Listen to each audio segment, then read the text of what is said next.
इस वक्त अगर देखा जाए तो चीमा साहब मेरे ख्याल में दुनिया की नंबर 1 डेमोक्रेसी भारत के अंदर है, अमेरिका के अंदर नहीं है। वो सारी दुनिया कह रही है कि 21वीं शताब्दी इंडिया की शताब्दी है, जबकि हमसे बड़ी इकोनॉमी अभी चाइना है, लेकिन कोई नहीं कहता फकर भाई कि 21वीं शताब्दी चाइना की शताब्दी है। जो है उनके पास एक तो पैसा बहुत ज्यादा है, जितने स्टार्टअप्स हैं वहां पे। जब पुतिन साहब ने देखा कि मोदी साहब लीन हो रहे हैं वेस्ट की तरफ, तो वो थोड़े घबराए हुए थे कि आखिर ये प्रधानमंत्री मोदी साहब करेंगे क्या। लेकिन जब पुतिन साहब के ऊपर खराब समय आया तो उन्होंने अपनी मित्रता का पूरा जो परिचय था वो दिया। भारत ने जिस तरीके से अपने आप को राइज किया है पिछले तकरीबन 20-30 सालों के अंदर, मेरे ख्याल में उनका भी इन्फ्लुएंस जो है वो बढ़ रहा है, बढ़ चुका है। जिस तरह अगले दिन जयशंकर साहब ने फरमाया कि मेरा अब भारत का इमेज एक दुनिया को चाहिए कि वो चेंज कर ले, और चेंज हो रहा है, इसमें कोई शक नहीं है। और उसका सबसे बड़ा सीक्रेट जो है, उनका वेपन है, वो इंडियन इंस्टीट्यूट ऑफ टेक्नोलॉजी है।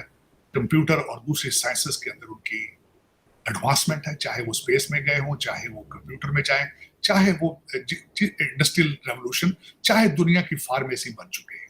चीमा साहब कल तमिलनाडु के अंदर जो फोर्ड का एक प्लांट बंद था, उसको भी फोर्ड ने खोलने का ऐलान कर दिया है। 3000 नई जॉबें वहां पे तमिलनाडु के अंदर आ रही हैं। क्यों? क्योंकि मिडिल क्लास ग्रो कर रही है, गाड़ियां खरीद रही है, एक नया रेवोल्यूशन वहां पे आ रहा है। दुनिया की इस वक्त जब से कोविड के बाद, जब से दुनिया चाइना से भाग रही है, जिस तरह लोग कहते हैं कि when China slows India grows, so that is what is going on. और उसका भरपूर फायदा जो है वो भारत उठा रहा है, अपने लॉ एंड ऑर्डर की वजह से, अपनी स्टेबिलिटी इन द डेमोक्रेसी के हवाले से। मैं पहले भी जब अब बताऊं, इलेक्शन इस वक्त हो रहा है कश्मीर के अंदर, हरियाणा के अंदर। कश्मीर में 18 सितंबर को, हरियाणा में अक्टूबर 5 को, महाराष्ट्र में नवंबर में, और झारखंड और दिल्ली के अंदर इलेक्शन होगा जनवरी और फरवरी। और इस वक्त अगर देखा जाए तो चीमा साहब मेरे ख्याल में दुनिया की नंबर 1 डेमोक्रेसी भारत के अंदर है, अमेरिका के अंदर नहीं है। ये हाथ पे आ दिहाड़ी ला जाता चीमा साहब, दुख इसी बात का है।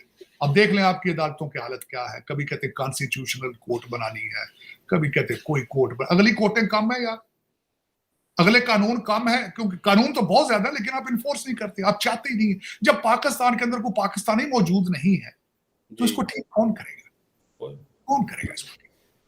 जो है उनके पास एक तो पैसा बहुत ज्यादा है, जितने स्टार्टअप्स हैं वहां पे। तो मैं ये कह रहा था, देखिए प्रधानमंत्री मोदी का जो हर इंसान जो है, व्यक्ति जो होता है, उसके पर्सनालिटी का कुछ प्रिंसिपल्स होते हैं।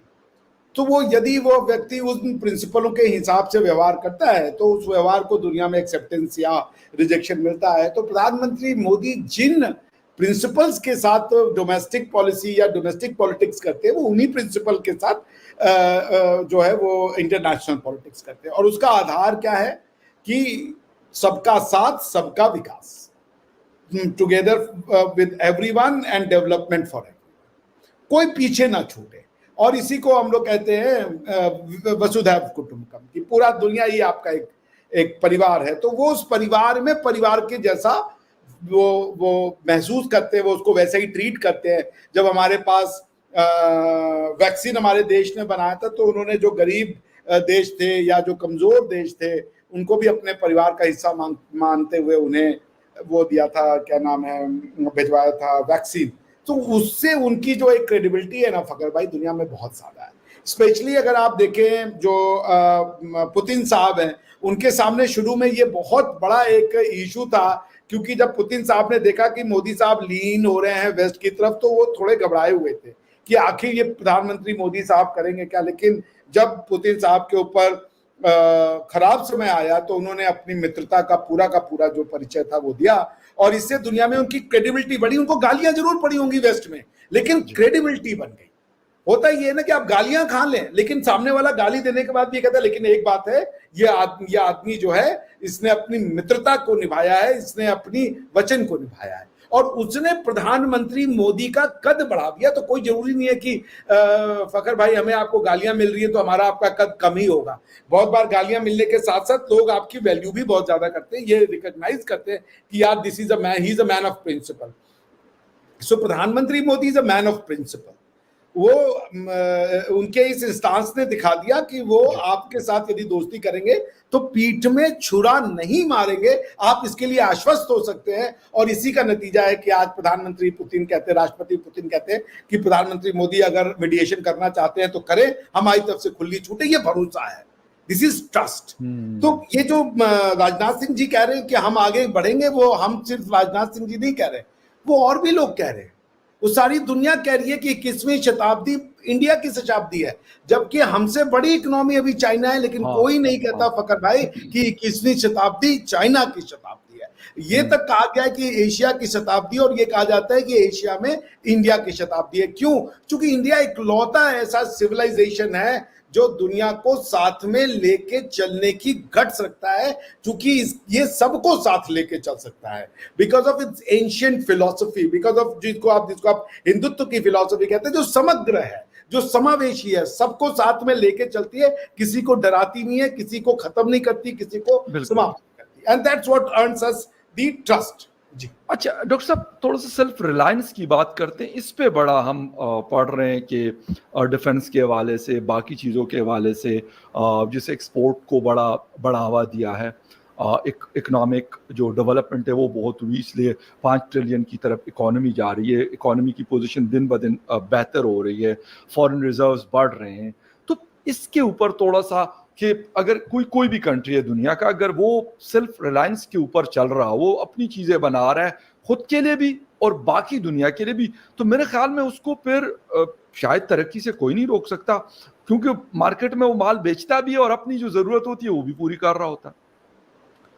फकर भाई, मार्केट में हो सकता है कई माल हों, लेकिन कई बार ना आपकी दुकानदारी से, अगर दुकानदार से दोस्ती हो जाती है तो माल आप उसका वहीं से। Very right, agree sir. कुछ दशक पहले तक भारत को पूरी दुनिया, स्पेशली वेस्ट ऐसी नज़र से देखती थी मानो इंडिया एक थर्ड वर्ल्ड कंट्री है, यहाँ पे बहुत ही पॉवर्टी है, मिसमैनेजमेंट है, यहाँ पर गवर्नेंस अच्छी नहीं है, और इस तरह की चीज़ें यहाँ के बारे में स्टीरियोटाइप कर दी गई थी। लेकिन पिछले 10 से 15 सालों में भारत ने एक नई जंप करी है और दुनिया की नज़रों में अब भारत एक बहुत ही पावरफुल और साथ ही साथ एक बहुत ही रेस्पॉन्सिबल देश बन चुका है, और इसका एग्जाम्पल चारों तरफ देखने को मिलता है।